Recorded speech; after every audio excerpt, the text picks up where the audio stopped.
Bienvenidos a Preguntar al Experto. Hoy estoy aquí con la licenciada Anne France Vázquez, comúnmente conocida como Kiki. Bienvenida, Kiki. Gracias, Ana, un placer estar aquí. Pues Kiki, cuéntanos, ¿verdad? Tú, Kiki es socia de, no voy a decir yo las siglas, las dices tú, y ella se dedica en el área laboral. Cuéntanos cómo tú llegas al derecho laboral y ahora ser socia. Bueno, pues primero, muchas gracias por la invitación. Como mencionó Ana, la licenciada Hernández, a mí me conocen como Kiki. Ahorita estaba hablando de eso y decían, pero ¿por qué Kiki? Y yo, mira, así me identifico. No necesito que me digan licenciada, no necesito que me digan el nombre completo, yo soy Kiki. Y yo, ¿cómo llego a ser socia de ESIJA? Nos llamamos ESIJA en Puerto Rico. Pues yo en realidad entré al mundo laboral por un tema filosófico. Cuando comencé la escuela de Derecho, decidí solicitar a un internado en Suiza con la Organización Internacional del Trabajo, el ILO.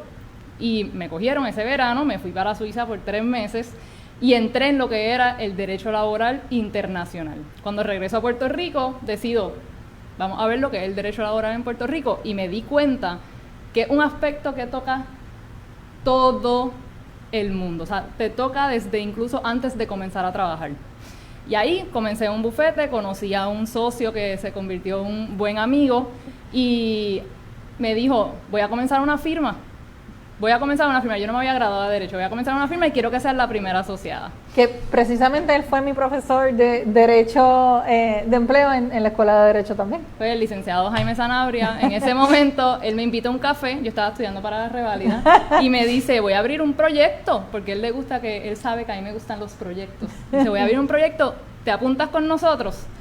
Y yo, bueno, voy a ser la primera asociada, significa que voy a tener mucho trabajo, pero vamos. Y me apunté y eso fue, me gradué de Derecho, estudié para la reválida, pasa el huracán María, pensé que me iba a quedar sin trabajo y el 1 de octubre llegué a unas oficinas recién abiertas y yo era la primera asociada y tenía trabajo. Y eso fue justo después del huracán María en el 2017 y desde entonces llevo allí.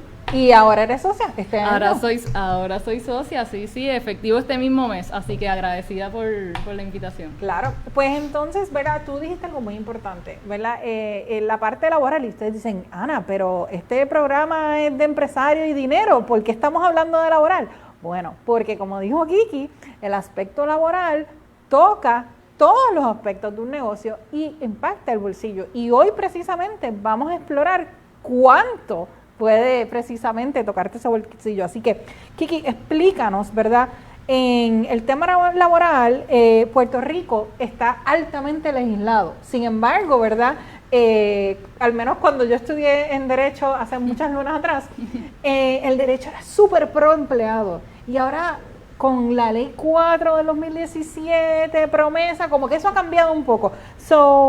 Sin embargo, los aspectos más importantes, como tú dices, desde la entrevista, que no dijiste la palabra entrevista, pero asumo que eso es lo que estabas mencionando, hasta la terminación, está muy legislado y muy regulado. ¿Cuándo, precisamente en tu opinión y en tu experiencia, comienza a afectar el bolsillo de un patrono el no estar haciéndolo bien, o sea, que no dispara después de la baqueta en relación con los temas laborales? Mira, Ana, el empresario necesita conocer el mundo laboral antes de que comienza a pensar si va a reclutar. Primero, si vas a reclutar, si vas a contratar. Segundo, si contratas, ¿cómo lo vas a contratar? ¿Bajo qué concepto? ¿Va a ser empleado? ¿Va a ser contratista? Si va a ser empleado, ¿qué derechos tiene? ¿Es un empleado exento? ¿Un empleado no exento? ¿Aplica un periodo probatorio? Es un mundo. Y sí, es cierto que la legislación laboral es bastante abarcadora. Hay todo tipo de legislación. De hecho, muchos profesores han tratado de que se adopte un código laboral. Pero hoy día no existe un código laboral. Está la reforma laboral, la Ley 4 del 2017, que es una ley que yo recomiendo que todo empresario lea. ¿Por qué? Porque comienza discutiendo aspectos básicos del empleo. ¿Qué es un contrato de empleo? ¿Tiene que ser por escrito? La contestación es que no. ¿Qué es un contratista independiente? Tiene que estar por escrito. Recomendamos que sí. Ya que tocaste el tema de contratista independiente, me voy a adelantar un poquito. Kiki, una de las controversias más grandes precisamente es eso que tocabas de decir. contrato a un empleado, contrato a un contratista. En Puerto Rico y en mi experiencia, a todo el mundo le gusta contratar contratistas, ¿verdad? Correcto. Porque es un beneficio contributivo. Y, ¿verdad? Ahora, en mi opinión, y tú tienes la tuya, y me gustaría escuchar la tuya. Por eso estamos. ¿Cómo se llama? Ahora que el periodo probatorio es un año o 9 meses, ¿verdad? Ya las personas no ven tanto quizás el beneficio de ser empleado como antes lo veían cuando era 3 meses. Correcto. Así que vamos a empezar con por qué alguien debe escoger o qué son las características que definen qué es un empleado versus un contratista. Esa es tremenda pregunta y le diría, licenciada, que esa es una consulta que entra a mi correo electrónico todas las semanas, por no decir todos los días. ¿Puedo contratarlo como contratista independiente?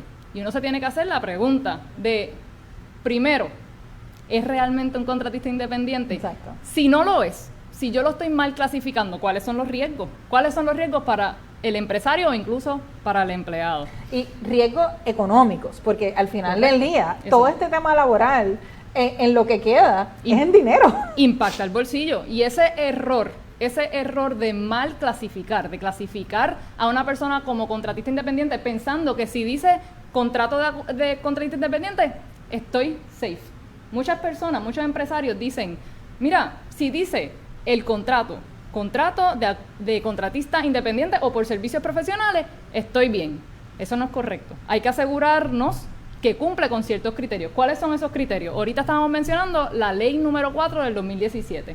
Esa ley adoptó lo que llamamos una presunción incontrovertible. ¿Qué significa eso? Que básicamente si cumples con estos elementos, que te voy a explicar ahora de una manera breve y en arroz y habichuela, si cumples con estos elementos, no se va a permitir evidencia en su contra. ¿Ok? Así que, ¿cuáles son esos elementos? Número 1, y de nuevo, resumiendo, ¿hay un contrato por escrito? Sí, está a tu favor. La persona solicitó un seguro social patronal, la persona se les requirió mediante contrato tener licencias y permisos, la persona ha radicado planillas por cuenta propia en un pasado, cumple con ciertos factores. ¿Qué otros factores son? Invierte en su propio equipo, la persona tiene independencia, la persona tiene que ser exclusivo para ese empresario en particular. O sea, que no lo haga solamente el empresario, sino que él pueda subcontratar o tener empleados él mismo.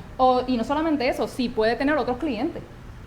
Si uno incluye en ese acuerdo de no competencia ese acuerdo de contratista independiente, un non-compete, ojo, porque uno de esos factores no está cayendo. No es que no puedes, recuerda que estamos hablando de una totalidad de circunstancias. Y los non-compete realmente existen en ciertos aspectos comerciales reales. Totalmente. Pero es verdad, o sea, esto es una lista de factores y lo más importante es que si no se acuerdan y no quieren darle rewind a lo que Kike acaba de decir, pueden ir a la ley 4 y están allí en arroz y habichuela. Es correcto. Y también, en adición a eso, está el test del IRS.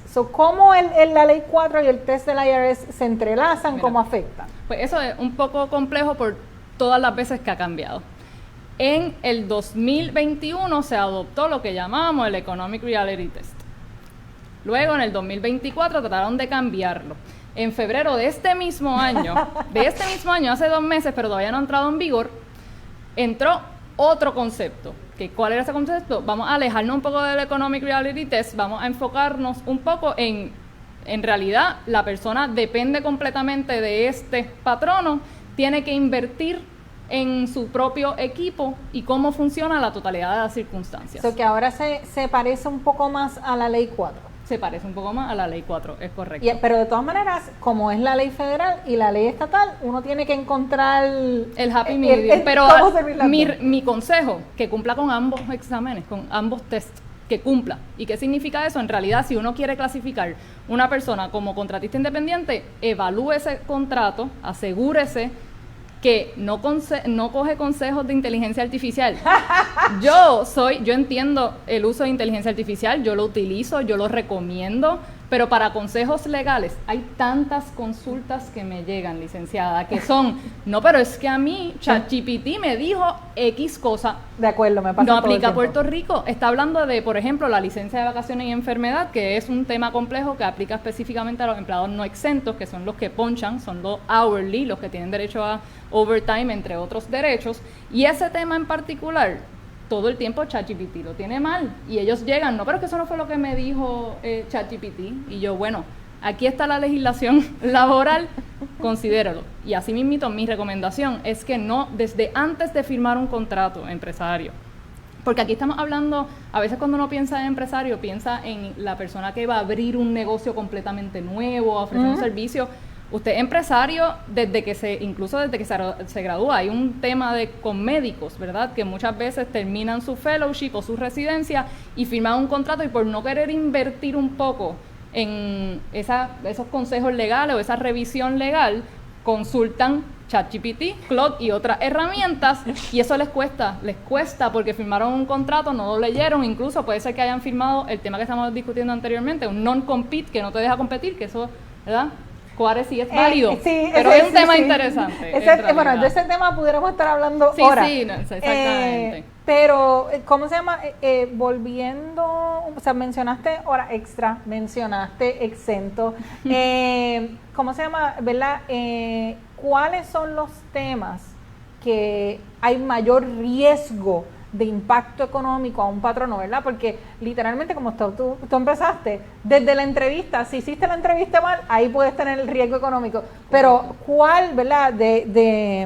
Está la entrevista, está que si lo contrataste y los documentos estaban bien, está si tienes un manual de empleado, que si lo amonestaste bien, que si lo documentaste, o sea, la parte de at will, ¿eso no les causa a ustedes un montón de problemas de ChatGPT? Y bueno, y un montón de preguntas, un montón de consultas erróneas contestadas por ChatGPT.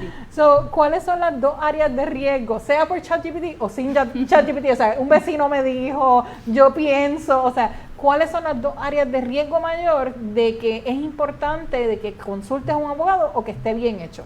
Mira, yo diría que se divide en dos. Precisamente lo que tiene que ver con horas y salarios. Si clasificaste, por ejemplo, un empleado como no exento, él va a tener derecho a horas extra. ¿Qué significa eso? Que si uno no lleva a cabo un registro de nómina, no sabes identificar si el empleado realmente trabajó 8 horas diarias, 40 semanales o incluso mucho más. Ponchar, estamos hablando de ponchar. Estamos hablando de si no ponchar. poncha bien, correcto. Si no mantuviste ese ponche bien, ahí entonces hay un riesgo bien significativo, pero relacionado a eso está precisamente el riesgo de clasificar mal a un empleado, ya sea exento o no exento, o como contratista independiente en vez de empleado. Y, ¿verdad? En el test, o sea, Puerto Rico, actually, eso es un tema que a mí me encanta porque gracias a Promesa, Puerto Rico no la aplica, o sea, la parte de un empleado exento versus no exento, no es lo mismo que en todo Estados Unidos, porque ¿verdad? No voy a explicarlo yo. Kiki, explícanos cuál es un tema súper interesante. Y agradezco que hayas traído ese tema de la complicidad que hay entre, no vamos a hablar de política, pero la complicidad que hay entre Puerto Rico y Estados Unidos. Básicamente, para ser un empleado exento hay que cumplir también un famoso test. El primero y el más básico es que recibe un salario fijo semanal. ¿Cuál es ese salario fijo semanal? Tiene que ser un mínimo de $455. Eso es excepción para Puerto Rico. En Estados Unidos son $610. Estamos hablando de una diferencia significativa. Y incluso hay muchos empleados que ahora dicen el salario mínimo actual de un no exento es $10.50. Si yo trabajo 40 horas, ya llevo básicamente el salario mínimo semanal para ser exento. Ese no es el único test para ser exento, rápido, para que no se queden con esa duda. Esa es la parte importante, porque mucha gente solamente mira el salario y no entiende, o solamente miran las tareas, y realmente es esa dualidad. Correcto. Y las tareas, que eso es esencial, porque yo siempre digo, el nombre no hace la cosa. Lo mismo Claro. Estamos hablando de contratista independiente. El nombre no hace la cosa. Y aquí el segundo test, además, para ser un empleado exento bien clasificado, no es solamente el salario básico mínimo de por lo menos $455, sino también si cumple con ciertos criterios. ¿Cuáles son esos criterios? Si él tiene, por ejemplo, ella tiene juicio independiente, si supervisa, y típicamente se divide en lo que es un ejecutivo, un administrador, un profesional. Pero lo esencial ahí es si la persona tiene juicio independiente, si supervisa, si tiene incluso un grado, cuando es un profesional, ¿verdad? Que en efecto su trabajo conlleva el uso de su bachillerato en ingeniería o su especialidad en abogacía o lo que aplique. Y, ¿verdad? Y aparte de las reglas federales, también el Departamento del Trabajo tiene su propio reglamento sobre este mismo tema. Correcto. Y precisamente, una cosa interesante que estabas hablando ahorita de licencias, que precisamente las licencias, el patrono está concediéndole las licencias a las personas exentos porque no están requeridas por ley. Correcto. Y la misma consulta también entra todo el tiempo. Ok, existe una ley local que establece que los empleados no exentos tienen derecho a licencia de vacaciones y licencia de enfermedad que van a acumular según las horas que trabajen, entre otras cosas. Esa licencia no aplica a los empleados exentos. ¿Qué significa eso? Que para tener derecho a una licencia de vacaciones o de enfermedad, como empleado exento, es lo que se acuerde entre las partes. Y Kiki, estamos casi sin tiempo, pero quiero tocar dos temitas rápidamente. Vamos. Uno, el fondo del seguro del Estado. Yo tengo muchos pensamientos sobre el Fondo del Seguro del Estado, lo cual no vamos a discutir en el día de hoy, pero hay una cosa que se llama, ¿verdad?, la inmunidad patronal, que es súper esencial. El segundo, que usted tenga un empleado. Cuéntanos qué es eso y por qué los empleados tienen que tener inmunidad patronal para retener dinero en su bolsillo. Mira, el empresario que contrata tiene que saber que en Puerto Rico hay una obligación de, si tú tienes un empleado, tú tienes que tener una póliza con la Corporación del Fondo del Seguro del Estado. Muchos empresarios se quejan, o muchos patronos se quejan que tengo que tener esta póliza, ¿por qué? Pero al final del día sí le conviene, no solamente por cumplimiento, sino porque si tiene esa póliza y el empleado sufre algún tipo de accidente, algún tipo de lesión, algún tipo de daño relacionado al trabajo, no puede demandar al patrono por eso. Incluso si hay una negligencia crasa del patrono, empresario, no sea negligente, pero la primera protección para usted proteger su bolsillo es precisamente sacando una póliza del Fondo del Seguro del Estado para que tenga esa inmunidad patronal. Ahora, y sacar la licencia correcta, o sea, porque hay toda una lista de clasificaciones, o una póliza correcta, radique los informes que hay que radicar, que son dos de las partes claves. No es solamente yo tengo la póliza más barata, no, así no es como funciona. Clasifique bien, tiene que informar exactamente cuáles son las funciones que va a ejercer y a cuántos empleados estamos protegiendo. Y ¿cómo se llama? Ya saben, la inmunidad patronal, súper importante. Aparte de eso, brevemente quiero mencionar que tú precisamente estabas en las redes hablando de esto, que es el P de la S15. Como ustedes saben, yo soy abogada de ley 60, le consigo los decretos a mis clientes, y yo tengo varios decretos, varios clientes que son médicos. Y precisamente los médicos en Puerto Rico es un tema bien candente, ¿verdad? Porque como sociedad no tenemos muchos médicos, y precisamente muchas administraciones atrás se hizo un decreto para que los médicos pagaran 4%, pero ahora hay un proyecto que pues quieren darle 12% porque hay esa crisis de falta de médicos en Puerto Rico. Explícanos un poquito del proyecto, cuáles son las controversias, porque en este país todo es una controversia, y cuál es, ¿verdad?, qué significa esto para no solamente los médicos que están buscando mudarse de vuelta a Puerto Rico o quedarse en Puerto Rico, sino para la población en general. Sí, y gracias, Ana, por traer eso. Yo sí lo traje a la atención a mis seguidores porque es un proyecto bien importante que todo médico en Puerto Rico está pendiente. Ese proyecto, el proyecto del Senado número 15, ya fue aprobado por el Senado, y el martes 24 de marzo hubo una vista pública. En esa vista pública se discutieron muchos conceptos sobre este proyecto. El proyecto básicamente, ¿qué hace? Como saben muchos, no todos, pero desde septiembre del 2019 la Oficina de Incentivos no puede recibir solicitudes de médicos cualificados, no puede. Hubo una ley que trató de enmendar lo que este decreto del 4% para los médicos cualificados en el 2020, pero la Junta de Supervisión Fiscal paralizó que entrara en vigor esa ley del 2020, que era la ley 47 del 2020. Ahora hay un proyecto volviendo a tratar de enmendar, porque sabemos que ya ningún médico que no se acogió a ese decreto del 4% actualmente lo tiene disponible. Asterisco, si usted es joven empresario y no se ha graduado, puede sacar su decreto de joven empresario si usted va a montar oficina propia o va a ser contratista independiente. Por favor, bien clasificado.